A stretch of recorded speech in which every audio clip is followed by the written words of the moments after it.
বললেন, বাড়ির স্ত্রী, খবরদার খবরদার, আমি যে খলিফা, তুমি যে খলিফার স্ত্রী, খবরদার কাউকে পরিচয় দেবে না। উনি ভেতরে যাওয়ার আগেই দরজায় যখন গেলেন, বাড়ির গেটের সামনে, উনি ডাক দিয়ে বললেন, উমার ফারুক বলেন, রে বেদুইন, তুমি বাড়ি থেকে বাড়ি আসো, আমি একজন মহিলা এনেছি তোমার স্ত্রীর প্রসবের কাজে সহযোগিতা করার জন্য। ইহুদি বেরিয়ে আসলো, উমার ফারুক তার স্ত্রীকে ভেতরে ঢুকিয়ে দিলেন। শিক্ষিতা হাতের স্পর্শে নিমিষের ভেতরে উনি ওই সন্তানটা ডেলিভারি সম্পূর্ণ করলেন। এত সুন্দর ফুটফুটে চাঁদের মতো সন্তান আল্লাহ তাআলা ইহুদির ঘরে জন্ম দিলেন। ওই উমার ফারুকের স্ত্রী ওই সাবধান বাণী ভুলে গিয়া আবেগ ভরে বললেন, রে বেদুইন, তুমি খলিফাকে সংবাদ দাও, তোমার স্ত্রীর গর্ভ থেকে পুত্র সন্তান জন্ম নিয়েছে। জোরে কন্যা মারহাবা। এত সুন্দর সন্তান উমার ফারুকের স্ত্রী থেকে কলজা ভরে গেছে। কি রে, ইউসুফ নবীর লাগান বেটা, ইহুদির ঘরত। তখন যাহা কথা খলিফাক সংবাদ দাও, তখন ওই ইহুদির কলজা কাঁপে গেছে। কে রে, খলিফা মানে কি? এই শেরপুরের খলিফা কারা? যারা কেছি দেখা উর কাটে কথা কন না। আর মক্কা মদিনের খলিফা তখন কে ছিল? উমার ফারুক আমিরুল মোমিনিন। তখন এই ইহুদির চিন্তা হতো, কে রে, খলিফা তো উমর ইবনুল খাত্তাব ছাড়া কেউ নাই। কিন্তু ওই উমার ফারুক একটা গাছের, এই খেজুরের গাছের নিচে দাঁড়িয়ে আছে অন্ধকারের মধ্যে। তখন তো রাত পায়নি। তখন ওই খলিফার কথা শুনেই এই ইহুদি চলে গেছে। ওই খলিফা কোথায়, আপনি খলিফা সাহেব কোথায় কোথায়? আমি এখানে আছি। তখন চলে গেছে, যা মুখের কাছে মুখ লাগাতে দেখে বাস্তবিক উমার ফারুক। সুবহানাল্লাহ। ওই ইহুদি বেদুইন যুবক উমারের পায়ের উপর লুটিয়ে পড়ে গেলেন, গড়াগড়ি দিয়ে কান্দে, আমিরুল মুমিনিন, আপনি এত নিকৃষ্ট কাজে কেন আপনার স্ত্রীকে নিয়ে রাতের অন্ধকারে এনেছেন?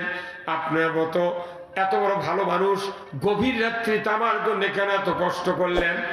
আমার মতো ইহুদি মরে যাক, পচে যাক, গলে যাক, সমাজের একটা নিকৃষ্ট মানুষ আমি মরে গেলে আপনার সমাজের কোনো ক্ষতি হবে না। কেন এই নিকৃষ্ট কাজে আপনি আপনার স্ত্রীকে আনলেন, আপনি আনলেন? এর জন্য আমি ভুল করেছি। ওগো আমিরুল মুমিনিন, আমাকে আপনি মাফ করে দেন, মাফ করে দেন। পায়ের উপর পড়ে গড়াগড়ি করে উমার ফারুক উনি দুই হাত দিয়া বেদুইনকে বুকের সাথে জড়িয়ে ধরে বললেন, রে বেদুইন, কোন জাতি বলে হিংসা নিন্দা নাই, এটা আমার নবীর শিক্ষা। তবে শোনো রে বেদুইন, তোমার এই স্ত্রীর কষ্ট শুরুর আগে আমি তোমার কাছে সাহায্যের হাত নিয়ে হাজির হতে পারি নাই।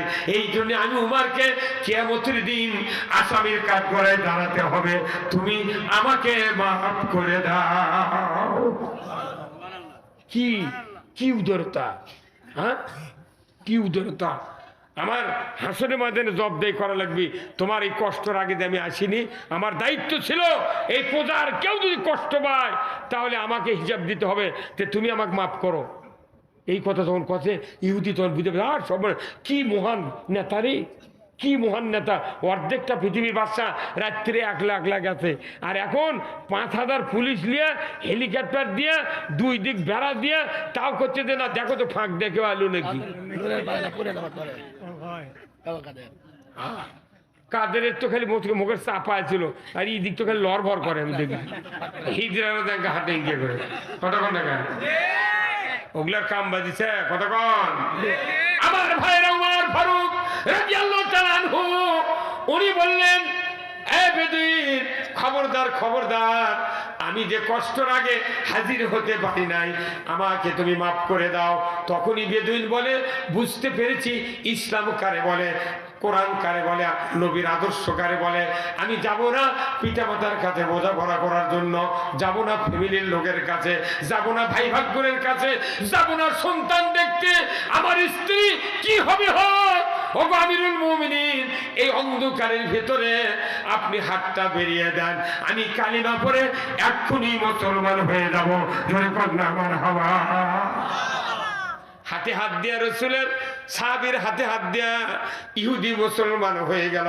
আল্লাহর শুকরিয়া। গত মাসে এই অদমের হাতে হাত দিয়া পাঁচ বিবি নন্দীগ্রামে একজন ওসির সামনে ৩ জন মানুষ মুসলমান হয়ে গেছে। আল্লাহু আকবার। ৩ জন অমুসলিম আমার এই অদমের হাতে হাত দেয়া মুসলমান হচ্ছে, আমি ওখানে 70,000 টাকা আদায় করে দিয়েছি। এক মুসলমান ভাই থেকে একটা বাড়ি লিয়া ছায়া লিয়া দান করে দিচ্ছি যে এটিই থাকবি। আর ওই বেচারা চুল কাটিচ্ছিল, এখন করছে আপনার, আমি বলে দিচ্ছি সবার যারা যারা চুল কাটবেন এই এনার কাছে যে চুল কাটবেন, দাম যদি 2 টাকা বেশি নেয় তাও কাটবেন। এর কেড়ে দুনিয়া বুঝতে যাতে পারে যে হিন্দুর থেকে মুসলমান হচ্ছি, মুসলমান এত উদার, আমার খাওয়া পড়া বাড়ি ঘরে সব গ্যারান্টি মুসলমান দেয়, ইসলাম দেয়। আল্লাহু আকবার।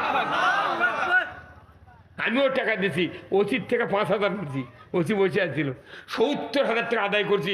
একটা মানুষ বাড়ি ছেড়ে দিতে ভাই, কি উদার। এতে সেদিন তারেক মুনারের হাতে 18 জন ইমান এনেছে, 18 জন। আল্লাহু আকবার। আমির হামজার হাতে হাজার হাজার মানুষ মুসলমান হচ্ছে। এই যে রফিকুল ইসলাম মাদানির নাম শোনেন না? এখন বাংলাদেশের মধ্যে টপে আছে রফিকুল ইসলাম মাদানি, খালি কুড়াল যে কোচে ফেলে দিচ্ছে। এই কথা কন না, সেই খাওয়াচ্ছে। মানুষ ছোট কিন্তু পাওয়ার বেশি। মানুষ ছোট পাওয়ার বেশি। আর কতগুলো মৌলবি আছে দাড়ি টুপি জুব্বাদের মধ্যে জিব্রাইল, কিন্তু মুখ দিয়ে আসল কথা বাড়ায় না। কথা কন না। এই জন্যে এই দিন রসুলের সাহাবীদের হাতে হাত দেয়া অমুসলিম ইহুদিরা ইমান এনেছে। আজকেও বাংলাদেশে এইবারে দেখা যাচ্ছে হাজার হাজার জায়গার এই অমুসলিমরা ইমান এনেছে। এটা আল্লাহর ইসলামের একটা গণজাগরণ শুরু হয়ে গেছে। কথা ঠিক কিনা? ভারতে হাজার হাজার মানুষ এখন মুসলমান হচ্ছে, আমেরিকাতে লক্ষ লক্ষ মসজিদ তৈরি হচ্ছে, তাম পৃথিবী আস্তে আস্তে দেখবেন এই কিয়ামতের আগে এমন একটা হবে যে পৃথিবী পুরোটা ইসলাম শাসন করবে। আল্লাহু আকবার। পুরো পৃথিবীতে ইসলাম শাসনের আগে যেন বাংলাদেশে আল্লাহ যেন কোরআনের শাসন দেখায়। কারা কারা কোরআনের শাসন চান দুহাত তুলে আল্লাহকে দেখায়। লিল্লাহি তাকবীর। আল্লাহু আকবার। আল্লাহু আকবার। এই যে লিল্লাহি তাকবীর দিচ্ছেন, এই যে করছেন, আপনাকে একটা হাদিস শুনাই। রসুল বলছেন, এই রসুল একটা হাদিস, রসুল জীবিত অবস্থায় দ্বিতীয় যুদ্ধ হচ্ছে কোথায়? ওহুদের যুদ্ধ। ওহুদের যুদ্ধ যখন হচ্ছে সেই দিন ওই মদিনার একটা কাফের ওই যুদ্ধ দেখবার গেছে। আপনাকে গ্রামত মারামারি হলে বিভিন্ন লোক খালি দাঁড়িয়ে থাকে, দেখে না ভাই? দুই গ্রুপ মারামারি হচ্ছে, ওয়াই থেকে ভিডিও করছে। তো মদিনার যখন যুদ্ধ শুরু হচ্ছে 1,000 হচ্ছে মুসলমান আর 3,000 লোক কাফের। যুদ্ধ দেখবার গেছে একটা কাফের, কাঠটা কাফের মদিনার থেকে দেখবার গেছে ওই যুদ্ধ। যুদ্ধ যখন দেখবার গেছে মদিনাতে হচ্ছে 8 কিলোমিটার হচ্ছে পাহাড়, ওহুদ পাহাড়। তুই পাহাড়ের চূড়া তুললে উঁচার থেকে এগুলো দেখতে আরাম লাগে। কথা কোনে কেন?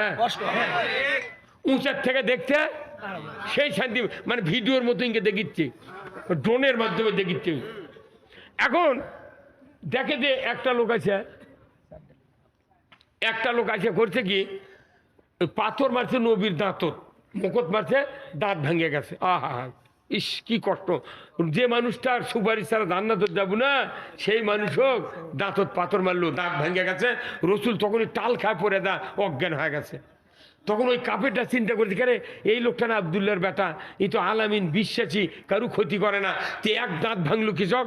এই মনের মধ্যে রাগ করে ওই কথা একই আগে দুনের থেকে তলমু। ওই কাফের উই তোর বাড়ির দৌড় মারছে, তরবারি লেছে, ঘোড়া লেছে, ঘোড়ার ফেরত করে উই চলে আসছে যুদ্ধ। যা খালি ও কি পিটপি কাক, ওই যে দাঁত যায় ভাঙিতে তাকে পিটপি। এখন ওই ওদের প্রান্তরে যাওয়ার কিছু আগে চিন্তা করছে যে আমি তো যাচ্ছি যুদ্ধের ময়দান, আমি যদি রক মারবেন লাগি তাহলে ওরাও তো কাফেরাও চিন্তা করবি যে ই তাহলে মুসলমান বোধ হয়, তাহলে একমা, তাহলে আমি যদি মরে যাই তাহলে তো আমার ইকুলো নেই উকুলো নেই। তখন এদিক নবীও তো অজ্ঞানে পড়ে আছে, সাহাবারা যুদ্ধ করছে, কাক যা করছে যে আমার কালমা পড়া। ওই বেকায়দা বুঝে ওই ঘোড়ার উপর ইঙ্গা শাহাদাত আঙ্গুলে আলোক করছে। আল্লাহু আকবার। ইঙ্গা আলোক করে কছে, আশহাদু আল্লা ইলাহা ইল্লাল্লাহু ওয়াহদাহু লা শারীকা লাহু ওয়া আশহাদু আন্না মুহাম্মাদান আবদুহু ওয়া রাসূলুহু। তারপর কালেমা তৈব পড়ছে, লা ইলাহা ইল্লাল্লাহু মুহাম্মাদুর রাসূলুল্লাহ। তখন আল্লাহ কইতে, আল্লাহ আমি এখন কালেমা পড়ছি, এখন তো নবীও নেই, সাহাবে নেই, কেউ দেখতে পারলো না, তাহলে আমি তো যুদ্ধ মরে যা হয় হবি, কিছু দূর আবার ঘোরালে যা, এখন নামবি যুদ্ধের ময়দানে। তখন আমার মনে মনে করছে, আল্লাহ আমি যদি মরে যাই তাহলে আমাকে ইহুদির পাঁচর যুদ্ধ হয়নি, কাপের পাঁচর, তাহলে আমার কী লাভ হবে না? অতএব আল্লাহ তুমি আনা, আমি যদি মরেই যাই তাহলে ওহি দিয়ে আনা, নবী যায় না দিও। সুবহানাল্লাহ গান ওহি দিয়ে আনার নবী জানিয়ে দিও। এই কয় যুদ্ধের নামে সমানে যুদ্ধ করতে করতে কিন্তু ওই যে লোকটা দাঁতত মারছে পাথর অক ধরিছে ওই, কিন্তু ধরি এক আঘাত দিয়েছে, এক এসে আবার 4-5 জন আঘাত এমন করছে ঘোড়ার থেকে পড়ে যা এত গুরুতর আহত আছে, লড়বার পারছে না, চোখ মেলার পারছে না। কিন্তু যুদ্ধ শেষ, রসুল কথা কে কে শহীদ হচ্ছে দেখো তো তোমরা। তখন 69 জন 68 জন লোক করি 71 করে 68 জন, 70 জন শহীদ হতে, 68 জন কাজ করে শুয়ে হতে। তারপরে আমির হামজা গিয়েছে 69 হতে।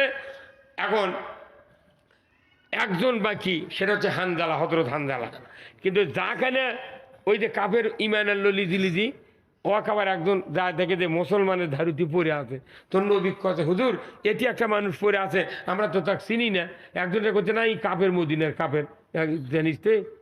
তখন রসুল ডাক দিতেছে, রসুল যা দেখে মুখ লড়ছে খালি ইঙ্কে করে, তখন ইঙ্কে গাঁত থাপা মারছে, তখন চোখ মেলাছে। চোখ যখনই মেলাছে তখনই জিবরাইল এসে হাজির। জিবরাইল করছে হুজুর এই লোকটা ঘোড়ার উপর কালমা পড়ছে, আল্লাহ সাক্ষী রেখে। সেজদা দেয়নি, একবার ওযুও করেনি। এই লোকটা আপনার কষ্ট দেখে এই যুদ্ধ নামিছে খালি দাঁত ভাঙার প্রতিশোধ নেওয়ার জন্য। ভালো মানুষ কোনো সকলে ভালোবাসে। এই বাংলাদেশে সত্য সব পছন্দ করে, সবাই কোনো সত্য পছন্দ করে, কিন্তু সত্য কথা যাই কয় তাকে ভালোবাসে না। কথা কন না কে? এখন ওই নবী ভালোবাসছে, তখন ওই ওই ওই লোকটা চোখ পাকাছে। তখন জিবরাইল করছে হুজুর আর এই লোকটা কালেমা পড়ছে, ঈমান এনেছে, কিন্তু ওযু করেনি, জীবনে নামাজও পড়েনি। আর ওহি দিয়ে আল্লাহ আপনাকে জানাক এটা দোয়া করেছি, আল্লাহ আমি যে কালেমা পড়ছি কেন ওহি দিয়ে নবী খালি জানিয়ে দিও যে আমি ঈমান আনছি। তো সেই দিন এখনই আপনার কাছে করছি, এই লোক ঈমান আনছে, এই লোক সাক্ষী আছে আল্লাহ। তখনই রসুল্লা ওই লোকের পেটর 3টে থাপা দিয়ে কছে এই লোক জান্নাতি জান্নাতি জান্নাতি। তাহলে ইসলাম বিজয়ের যুদ্ধ যায় নবীর পক্ষ হলে তরবারি না নামাতে, ওর নামাজ পড়া লাগেনি, সেজদা দেওয়া লাগেনি, আল্লাহ জান্নাত দিয়েছে। ওই জন্য বদরের যুদ্ধ হয়েছে 17ই রমজান। 16ই রমজান রাত্রিতে আল্লাহর নবীর 313 জন সাহাবী রসুল সহ সেহরি খেয়েছেন। সকালবেলা জিবরাইল এসে বললেন ইয়া রাসূলুল্লাহ আপনি সহ পুরা তামাম সাহাবীরা রোজা ছেড়ে দেন, কারণ রোজা থাকলে খাদ্য পাবেন না, পানি পাবেন না, শরীর দুর্বল হয়ে যাবে। ওই কাফেরেরা পানি পান করবে, খাবে, খুরমা খাবে, যুদ্ধ করবে, তাদের শক্তি বাড়বে। অতএব রোজা ছেড়ে দেন, যুদ্ধ করেন। যুদ্ধে যদি পরাজিত হন ওই মদিনার ইসলামী রাষ্ট্রে সুদ চলবে, ঘুষ চলবে, জানা চলবে, জুয়া চলবে, অন্যায় অবিচার চলবে। আপনার রোজা করে দেন ভালো হবে না। ওই রকম আমার বাংলাদেশে মসজিদ করলাম, মাদ্রাসা করলাম, দাড়ি করলাম, টুপি করলাম, খানকা করলাম, জেগের আজকার হাজি দেয়া দেশ ভরে দিলাম, কিন্তু সমাজে যদি সুদ ঘুষ জানে ব্যভিচার অন্যায় অপকর্ম থাকে এই নামাজ রোজায় আগবে না। রোজা ছেড়ে দিয়া যুদ্ধ করছে। ওহুদের যুদ্ধে ফরজ গোসল করেনি হযরত হানজালা, ফজরের নামাজ পড়েনি, চতুর্থ আসমানে নিয়ে দা হাউজে কাউসারের পানি দিয়ে গোসল করা গেছে। আল্লাহু আকবার। তাহলে যুদ্ধে ইসলাম বিজয়ের যুদ্ধ তখন ছিল তরবারি তীর ধনুক লিয়া, আর এখন হলো ভোট যুদ্ধ। তাও তো কেউ দেখেনি, খালি সালামেদের ঢুকে খালি কম মারা এগুলো কাম করতে, তাই আবার টাকা চায়। একটা গরুর দাম 3 লাখ, একটা ভেড়ার দাম 6,000, খাসির দাম 20,000। আর এই আশরাফুল মখলুকাত 270 কোটি টাকার পার্স আছে দেহত। এই লোকটা 4টা বাজিছে তাও চেয়ারম্যান দা করছে, চেয়ারম্যান সাহেব এখনো কালি ভরায়নি, আরো হাফ কেজি জিলেবি খাবি। হাফ কেজি জিলেপি দিয়া বাংলাদেশের ভোটার এখনো এইবার বিক্রি হবে না, বহুদিন বিক্রি হচ্ছে। হাফ কেজি জিলেপি দিয়ে 4 বার বিক্রি হবে। খালি যদি পুলিং অফিসার কালি না দিল হনি, কতবার যে ভোট দিছে এরা। এতদিন তো ভোট দিলে হয়তো কালি ভরায়নি তো, হ্যাঁ মরা মানুষের নামে ভোট দিছে। আবার আমার সাথে এক মামলা দিছে একজন আসামি, তাই 12 বছর আগে মরছে, ওরই নাম দিছে। যে যেদিন মামলার হাজিরা হলো যেদিন ওই হায়দ্রাবাদ চার্জ গঠন হলো তখন ওরই নাম কষে তামাক করছে কেউ জানেনি এই লোক আসছে আমি আসেনি এক আনলে তার কি এমত করা লাগবে এটি কথা কনে বারে পেশকার করছে কি মরদের রে না ই মরিছে 12 বছর আগে তারই নাম যখন মামলা দিয়েছে তাহলে আমরা কি তুলে আনে পারবো পুলিশের কাম বাজিছে আল্লাহ তখন সিংহায় ফুৎকার দিবি ওয়াইদাল কুবুরু বসেরাত কবরের দরজা খুলে যাবি তখন কি হাসের ময়দানে আসবি এই একটা আসামি আনতে গেলে কি এমত হল আল্লাহ কিয়ামত করে তুলে দে জেল থুয়া তারপর আবার দুনিয়া শেষ করো ওই একদিনই কেস খারিজ করে দিতে মরদরে যুক্তিবাদী আমরা কম কথা কইনি দোয়া করেন আল্লাহ তার খালি দেখো ইসলাম বিজয় দেয় কি বিজয় দেয় ইসলাম বিজয় হলে কিচ্ছু থাকবে না ভাই আপনার খালি শান্তিতে থাকবেন রে শান্তিতে থাকবেন আপনাকে দরদাত খিল দেওয়া লাগবে না আল্লাহর রহমতে শান্তিতে থাকবেন কোনো কেউ যদি পেটের ভাতের অভাব না থাকে চিকিৎসার অভাব না থাকে তার বস্ত্রের অভাব না থাকে বাড়িঘরের অভাব না থাকে শিক্ষার অভাব না থাকে আপনি চুরি করবেন কি সময় নাই শুয়ে থাকবো আমি আর যদি হাত কাটে এই হাত কাটার আইন করে একটা চোরের হাত এই বয়তুল মোকাররমের উত্তর গেটে কেটে দিয়ে ডিসেল লাইন যদি দেখানো হয় চোরের মরা বাপেও চুরি করবে না ওই ভিক্ষা করে ক্ষমতাও চুরি করবো না এই একটা হাতের কম দাম এই হাত দিয়ে আমি হিসাব করেছি একে খুঁটিনাটি বিষয় দেখে 2130 প্রকারের কাজ এই 2 হাত দেওয়া হয় 2130 প্রকার কাজ হয় এই 2 হাত দিয়ে এই তসবি ঠেলাতে শুরু করে হিসাব গোনা গাঁথা দিয়ে শুরু করে জমির আইল কাটা থেকে শুরু করে টিলারের ক্লাস টেনে ধরা হুন্ডার চাবি অন করা কয় হাজার কোনো 2130 টাকা আমি তালিকা করছি আমাকে একদম কথা হুজুর আপনি ঘুম পারেন না বাড়ির আমি ঘুম পালিলে বক্তৃতা করবি কে দেখুন কে করবি ওই ইয়াদ গেছি সবাই বুঝছেন জয়পুরহাট গেছি আজকে 3 বছর আগে এক যুবক আছে আমাকে করছে হুজুর সালাম আলাইকুম কি বা কি করছে হুজুর দোয়া করবেন তো কে তোর কি অসুবিধা করছে হুজুর আমার স্ত্রী প্রেগনেন্ট গর্ভবতী তা আপনারা দোয়া করেন যাতে না বংশত বাঁচি দেওয়ার লোক হয় না উনি খালি কথা বংশত বাঁচি দেওয়ার লোক হয় তখন আমি দোয়া করছি আল্লাহ উনি যা করলো তুই দোয়া কবুল কর এখন আমি চলে যাচ্ছি সভা করে 1 বছর পর আবার ওই গায়ের পাশেই গেছি উনি দেখে মর করে আসছি আমি চেম্বারত বসে আছি তো ওখানে বড় আমি বাবরি খেয়ে ফেলি কেন এটা 8 বছর কার চেংরা যে সালাম আলকি দিন তো করছে হুজুর সালাম আলকি তো নেনো আমার মন খুব খারাপ কে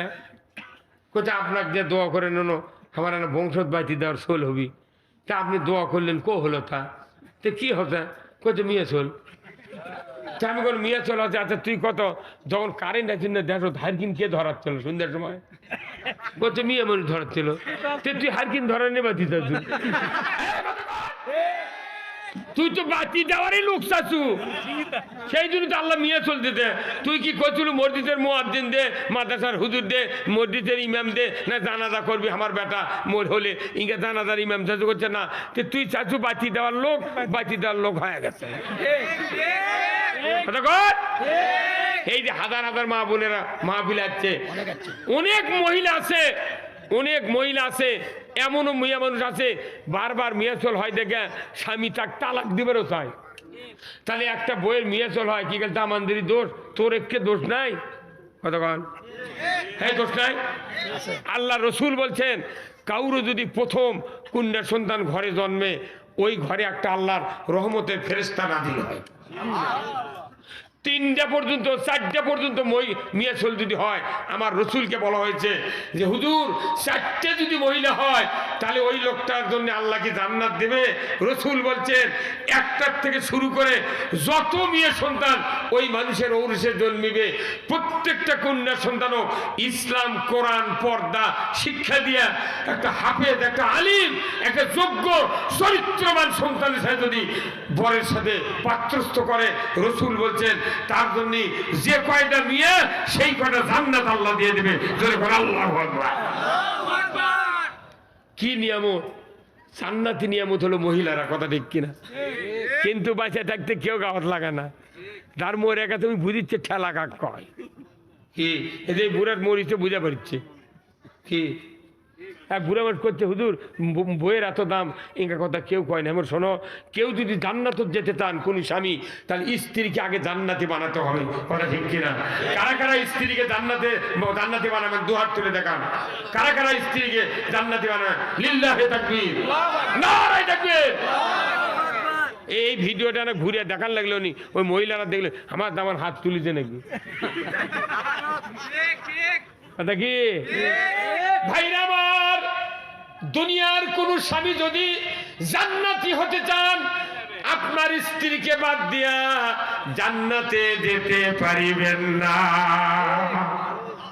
আমার রাসূল বলেছেন কিয়ামত হয়ে যাবে, মানুষগুলি দুই ভাগে বিভক্ত হবে। এক ভাগ যাবে জান্নাতে, আর এক ভাগ যাবে জাহান্নামে। জান্নাতুল ফেরদৌসের ভিতরে দীর্ঘদিন পর একজন আল্লাহর বান্দি হাউমাউ করে কান্নাকাটি শুরু করবে। ফেরেশতা বলবে আল্লাহর বান্দি কেন তুমি কাঁদো, কি হয়েছে, দুঃখ বেদনা, জান্নাত কি ভালো লাগে না? আল্লাহর বান্দি বলবে আল্লাহর ফেরেশতা, দুনিয়াতে আমি 70 বছর বেঁচেছিলাম, আমার একজন চরিত্রবান স্বামী ছিলেন, আমাকে বিবাহ করার পর আমাকে মোহরানা পরিশোধ করেছিলেন, দ্বীন ইসলাম শিক্ষা দিয়া জান্নাতের পথের প্রতীক বানিয়েছিলেন। আমি তার হুকুম অনুযায়ী আল্লাহর গোলামি করে কিয়ামতের ময়দানে